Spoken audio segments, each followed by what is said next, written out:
Jadi tidak usah panik, tidak usah ragu-ragu. Memang uangnya nanti dijelaskan secara teknis oleh Bapak Kepala Perwakilan BI bagaimana sini uangnya itu yang sudah beredar. Kemudian kemudian barang buktinya cukup banyak nih. Kalau kita lihat di depan rekan-rekan media semua, termasuk hasil penjualan juga. Jadi tentu saja kalau sudah ada hasilnya akan kita terapkan dengan TPPU juga terhadap tersangka utama. Barang buktinya ini ada sekitar 98 item. 98 item.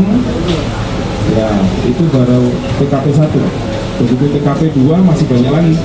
Nah, jadi dari sekian itu nanti tersangka akan kita persangkakan sesuai dengan perannya masing-masing dengan pasal 36 ayat 1, ayat 2, ayat 3 dan pasal 37 ayat 1 dan 2 Undang-Undang Nomor 7 Tahun 2011 tentang mata uang.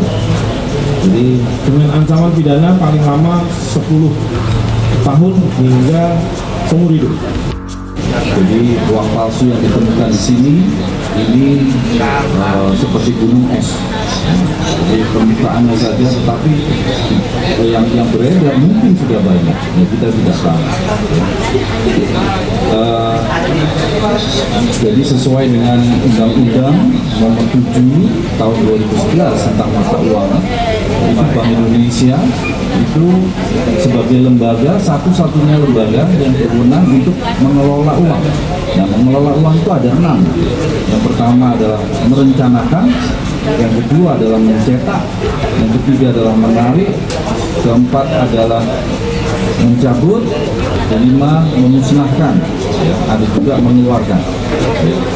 Jadi kalau ada masyarakat atau organisasi tertentu yang mencetak, ya, apalagi mengedarkan uang selain yang dicetak oleh Bank Indonesia, itu adalah tindakan kriminal.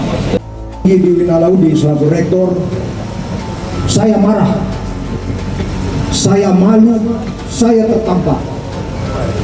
Setengah mati kami membangun kampus, membangun reputasi bersama pimpinan.